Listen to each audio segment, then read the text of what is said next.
Link engaged. Visit us at teamspeak.com.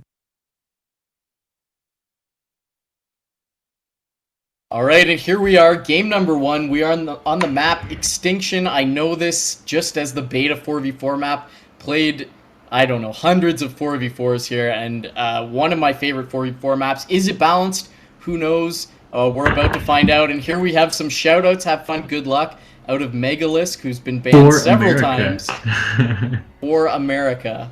Rick Perry 2012. So I think we're going to have team colors on here because it's just going to be madness to try to figure out what's going on. I know Hotbit's going to be furiously moving that camera all around. So we're going to have red versus blue. Blue is the Korean PSW team, and red is going to be representing America. I want to drop the F-bomb, but I better not. So this is gonna be fun, man. I'm just darting around here, looking at the race balance that we have. We see double Zerg, double Protoss on the bottom half of the map, Toss, Terran, Zerg up on the top half. Really curious to see, like you said, Chill, how these guys choose to play, whether or not it stays low tech or if we get some like mass Void Ray play. Because I that's how I play my team games. Yeah, interesting to see that PSW has not picked up a Terran. That tends to lend itself towards rushing, going with Zealot, getting those speedlings out to control space. We can see Mystic in kind of the inside Zerg position in the bottom left, going for that extractor now, as is his Zerg partner Gun. Up top, we've got gateways and barracks. Everything's starting out pretty standard. We've got a refinery going down for Legend. Pretty early spawning pools from both of the guys on both of the Zerg players on the PSW team. I think they were both 10 pools. Meanwhile, Megalisk, the Zerg player on the top half of the map, went for like a 14 gas, 14 pool. What looks like a speedling opening, and we've got a little bit of tech for the Terran players. He's gassing pretty early and throwing down a couple of racks. Maybe he's going to be getting add-ons for those.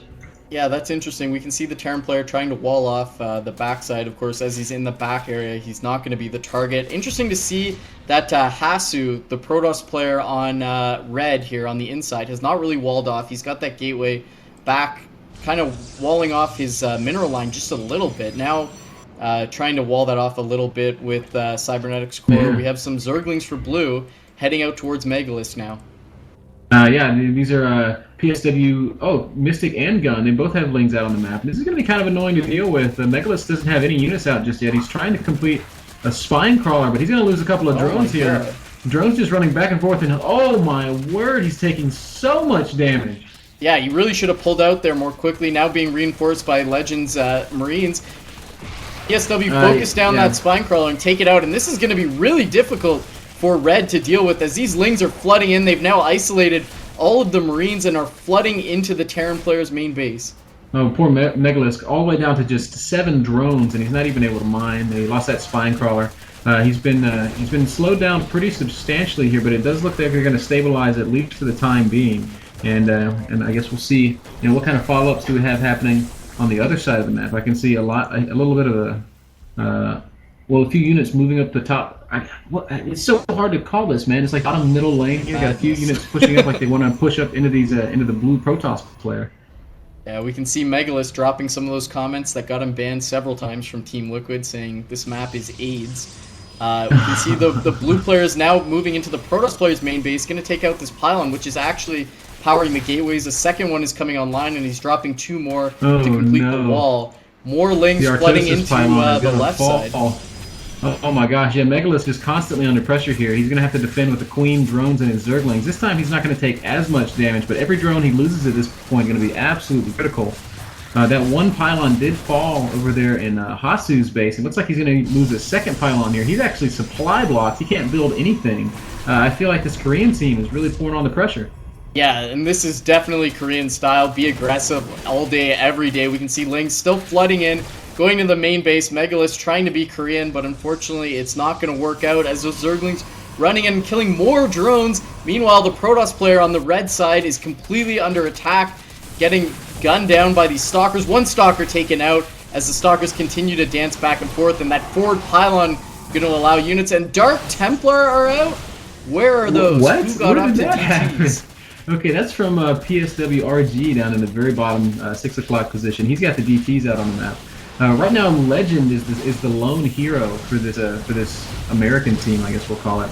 He's the only guy that really has any units out on the map, quite frankly. So much damage being dealt. Megalisk leaves the game. Yeah, And, I think Megalisk GG. really was the weak link there. That spine crawler not well timed and just getting completely dominated by the quick pools of the Korean rush. That that was quick and dirty. Yeah, I don't really know what more we can say there, Chill. We had a double 10 pull and no units out on the map for the other team. So Megalisk just took too much damage, and from that point on, it was basically 3-on-4. And obviously that's going to favor the guys with 4. Yeah, and I mean, you can blame the map all you want, but as a Zerg player taking on other Zergs, it's not like you're going to be able to wall off. I'm not sure exactly what he was complaining about there. Maybe he wants a shared choke where his Terran player could have helped him wall off and control space more easily, but this is going to be loser's pick, so our American team are going to have their choice of the 4v4 Blizzard map pool to take it into game number 2. All right, man. Well, let's take a quick commercial break, and then we'll come back with game 2. Sounds good.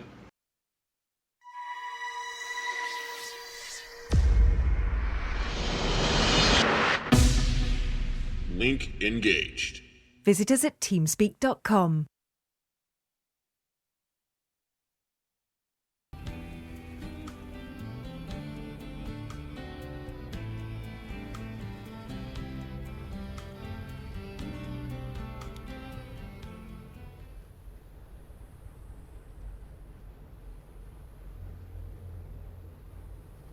Hey.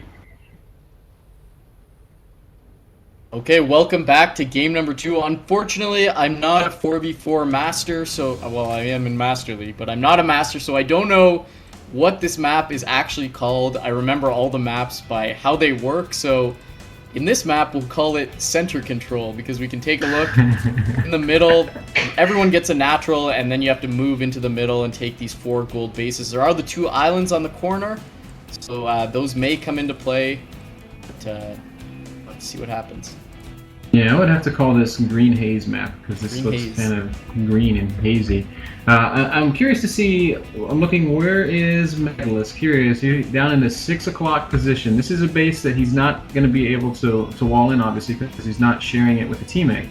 So I'm curious if this Korean team is once again, I mean, we see the early spawning pools going down. Are they going to be looking for that Zerg player who's not able to wall, who's forced to defend basically in his own line? Yeah, I think their style is going to be the same as last game. I think it's a really strong style, especially going Zerg, Protoss. The Zergs get in there, they control map space, they isolate lone opponents with the double the amount of Zerglings, and then the Protoss are going to be the backbone moving into the mid game. So I'm going to expect them to follow that same kind of rush strategy. We can see they've got the pool going down, the extractor, and Megalisk is going for a really fast extractor in this game. Yeah, this was like a 10 gas, 10 spawning pool, something super early out of him. Maybe he wants to go for some early banelings. Or fast speed, yeah, that makes sense as well. In either case, he's going to be more well-equipped to deal with early lings in his base than he was in the last game, but will it be enough? Now, what we saw last game out of the Korean Zergs was them get up to speed, stop mining gas, and stop making drones, and just continue. Both players had about 12 drones, and that was enough just to support the Queen injecting and making lings all day. We can see Gunn has his Zerglings out. He's going to join up with Mystic, and they're going to take a tour of the map and see what kind of havoc they can wreak here. Yeah. Legend is going to be completely safe. He's got a full wall. Looks like the Zerg players are going to go straight for Megalisk once again. Megalisk does have lings out this time, but unfortunately he walks them out of his base right as the Koreans march right in. There's no spine crawler this time. There's no queen this time. And Megalisk once again left to fend for himself. I've got to say, if he was complaining about the map before, this choice doesn't make a lot of sense to me. Yeah, no spine crawler, any supply block, so he's got to wait for that Overlord as the Zerglings run into his main base and start dealing damage on the drones. Hysteria is going to help him out with some Zealots, and some Marines are going to come in, and it looks like they're going to be able to defend this fairly well. Some really nice team play here. Hysteria, Hasu, Legend, all bringing units down, and Megalisk, he loses a drone or two, but I feel like that was pretty well defended. Yeah, and now they've got control. They can set up their defense, and it's going to be interesting to see what everyone techs forward to. We can see Warp Gate on the way for all the Protosses. The production tab is just madness here. We've got another barracks going down for the Terran player. Of course, metabolic boost for all the Zergs. Megalist has completed, and just basic units. Rush style play here again. Yeah. Looks like all the Zergs have stopped mining gas. So their lone function in this game is just to get speedlings and make lots and lots of them. You can see a little bit of aggression or a little bit of conflict starting to materialize up here around the 11 o'clock position as both teams are just dumping out tons and tons of tier 1 units and trying to find an opening. And with this many Marines out there by legend, protected by so many Zealots here for the Southwestern team, I think they're going to have a good chance here as they're getting in to the top right Protoss base. He's trying to chrono boost out Warp Gate, but it's not quite there yet. Whoa, Units streaming into his main base. If they unpower this pylon...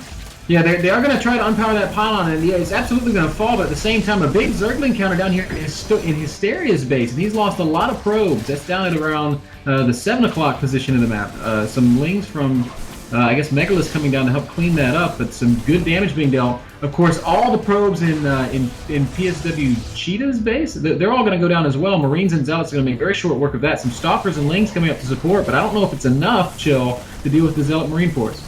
Yeah, I think they'll be able to clean it out, but we can see the Southwest players clearly trying to focus down the probes. Probes furiously running away as the Protoss player tries to repower his cybernetic score. Warp Gate is at like one little tiny sliver away, but he just cannot complete that. Units all streaming towards the top left, and it looks like the Koreans have secured that position. Yes, finally everything's sort of stabilizing. At least for the time being, and we can see a lot of units for this Korean team in the middle of the map, and oh my gosh, I feel like there's just a bunch of colored blobs moving around, and I feel like there's more blue blobs than there are red ones right now. That's absolutely true. Hysteria is actually not even mining gas anymore, has not started on Warp Gates out of his cybernetic score, as he's been damaged so much, and we can see at the 9 o'clock, Hasu, is under great siege here as the Zergling Stalker force is moving in. And I don't think they're going to be able to defend this. Oh, Hasu taking a ton of damage. Hysteria sending a counter though down into Mystic's base. That's at about 3 o'clock. He's killed a lot of drones, a Spinecrawler, and a Queen. So it's not unanswered damage. Hysteria saying rest in peace, America, as he taps out. And now it's 4-3. And it's not looking good as they're dropping one by one. And there was a little bit of back and forth here. Again, I feel like I gotta put the blame a little bit on Megalist. Early on, I just think he wasn't ready for that double rush, but there was a nice time there where our Southwestern players got aggressive and got into Cheetah's base, but it just wasn't enough.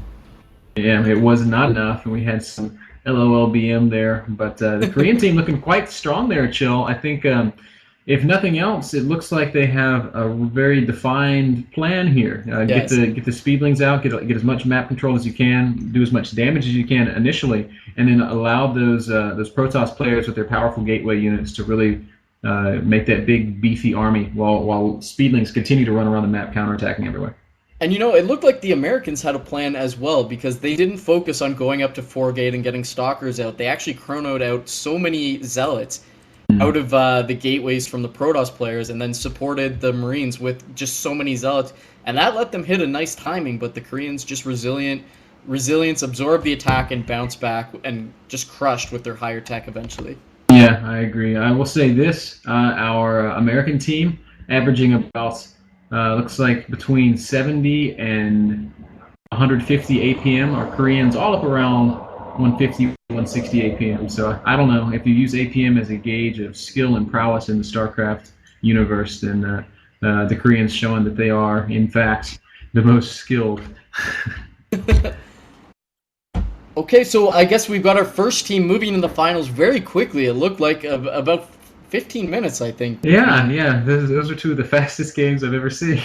And just want to remind everyone of the prize money that we're playing for here. It's going to be $200 for first place, and I believe that's going to be split between the teams unless someone is greedy and the captain decides to take it all, and $100 for second place. So thanks again to Teamspeak for sponsoring this fantastic 4v4 event. Hopefully we can get a little bit longer game, because I would love to see, I would like to see some macro play myself, if there is such a thing in these team games. I've got the second series loaded up. It's going to go back to Extinction, which is the map we saw in the first game. Very quick rush distance here. Very difficult to defend all the ramps. MrBitter, are you loaded up? I'm in the process, man. I'm dropping the ball here. Dropping the ball, so we'll put some pressure on him. We'll be back with series number 2, game number 1, right after this.